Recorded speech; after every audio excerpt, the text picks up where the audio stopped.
दोस्तों, आज की कहानी है बड़ी बहू तुम छोटी बहू को परेशान क्यों करती हो।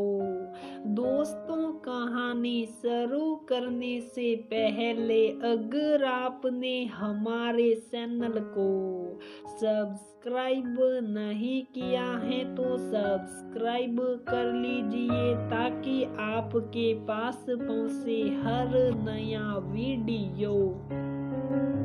सुन कहाँ जा रही है। कटोरी में गरम तेल लेकर कृति को किचन से निकलता देख मालती पूछने लगी, दीदी वो मैं माजी को पैरों में मालिश करने जा रही थी। अच्छा ला ये कटोरी मुझे दे और तू जा खाना बनाने की तैयारी कर, मालिश मैं कर देती हूँ। कृति के हाथ से तेल की कटोरी ले मालती सासू माँ के कमरे में चली गई। कृति शुक्ला परिवार की छोटी बहू बहुत ही सीधी और सरल स्वभाव की थी। कृति की शादी को 3 महीने ही हुए थे कि शीला जी को गठिया रोग हो गया, जिससे उनके जोड़ों में इतना दर्द हो चला था कि ठीक से चल भी नहीं पाती थी। इसलिए कृति रोज ही उनके पैरों में गुनगुने तेल की मालिश करती, जिससे कुछ समय के लिए ही सही पर उन्हें बहुत आराम मिलता। बड़ी बहू मालती स्वभाव से बड़ी तेज और चतुर थी।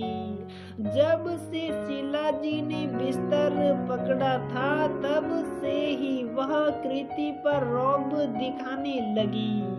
पहले शीला जी जब स्वस्थ थी तो दोनों बहुओं में अच्छी तरह सामंजस्य बिठाकर रखती, काम के चलते रिश्ते खराब न हो, इसलिए दोनों बहुओं में काम भी बराबर का बांट दिया था और खुद भी आगे बढ़कर हर काम में हिस्सा लेती। पर जब से उन्हें बीमारी ने घेरा है उनका कमरे से आना जाना लगभग बंद ही हो गया था।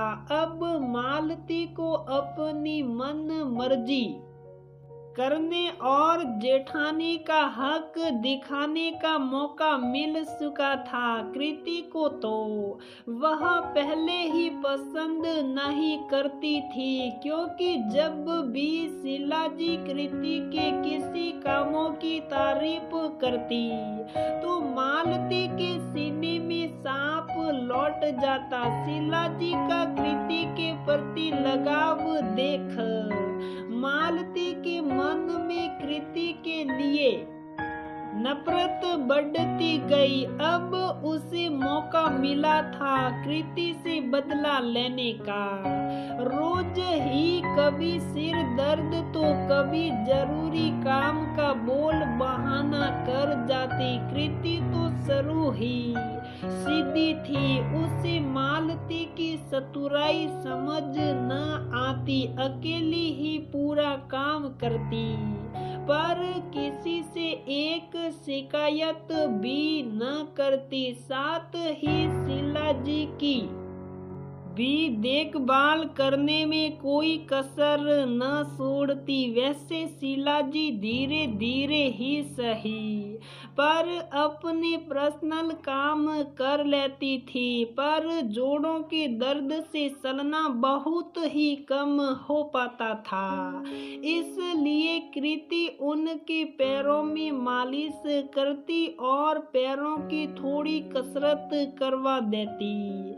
शीला जी हमेशा कहती, तेरे हाथों में तो जादू है बहू, हाथ रखते ही बहुत आराम मिलता है। पर कृति का शीला जी के साथ यूं समय गुजारना मालती को अच्छा न लगता, उसे लगता कृति सेवा करने के बहाने से शीला जी को अपनी तरफ करना चाहती है। जायदाद के लिए कृति ये सब दिखावा कर रही है, इसलिए अब मालती शीला जी के कमरे पर नजर रखने लगी। जब भी कृति शीला जी के कमरे की ओर जाती, मालती उसे दूसरे कामों में लगा देती और आज भी जैसे ही कृति मालिश करने को गई,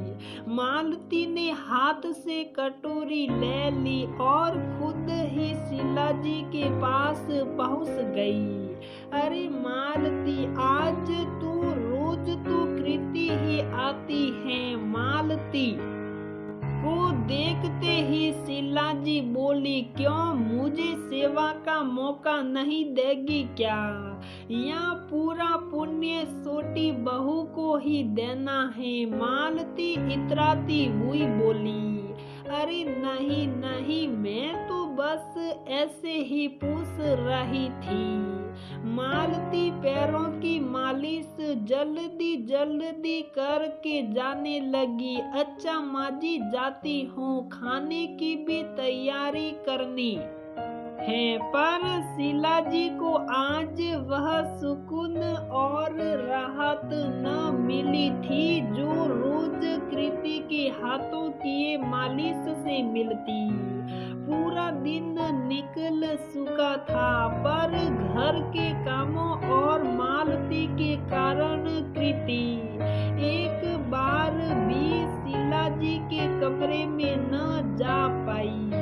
रात को शीला जी को खाना भी मालती ही देने गई। कामों से फ्री होकर शीला जी के कमरे की ओर बढ़ी तो कमरे से आती ससुर जी की आवाज से बाहर ही रुक गई।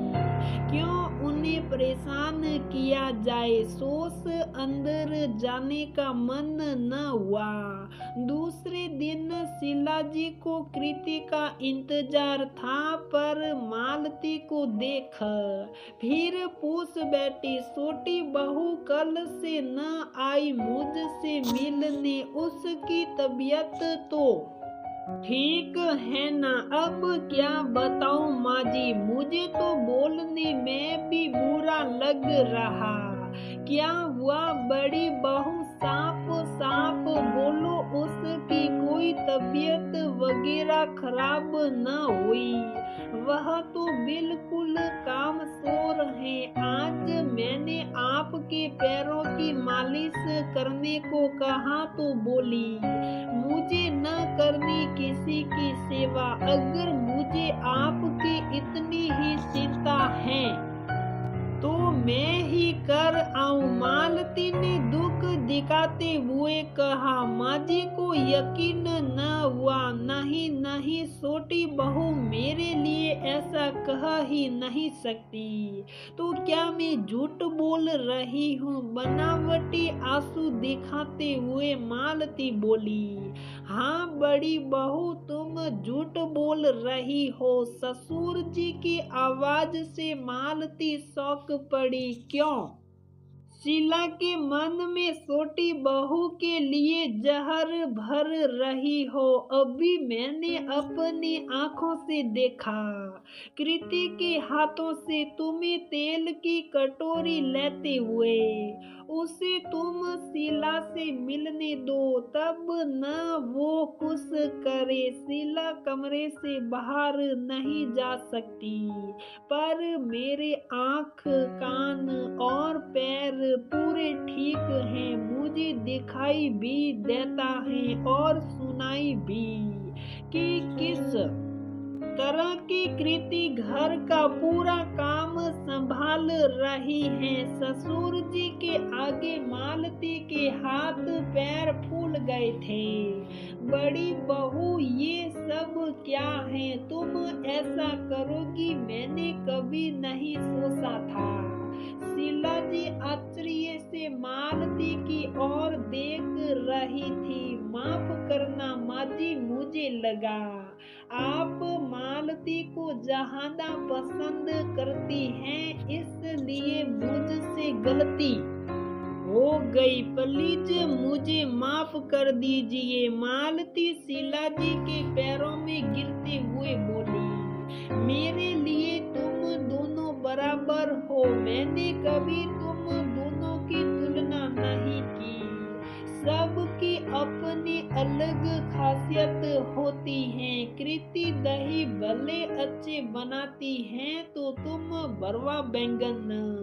कृति की आवाज सुरीली है तो तुम्हें ढोलक बजानी अच्छी आती है। सबकी अपनी विशेषता होती है, ऐसे में किसी से ईर्ष्या करना गलत है। आज ऐसी ओसी हरकत से तुमने मुझे बहुत दुख पहुंचाया है। जाने दो शीला, जो हुआ तो हुआ, ये बात यहीं खत्म कर दो। मैं नहीं चाहता बहुओं के कारण भाइयों में भी दरार हो। मालती की नजरें शर्म से झुकी थी। उसे अपनी गलती का एहसास हो चुका था। तो दोस्तों, हमारी ये कहानी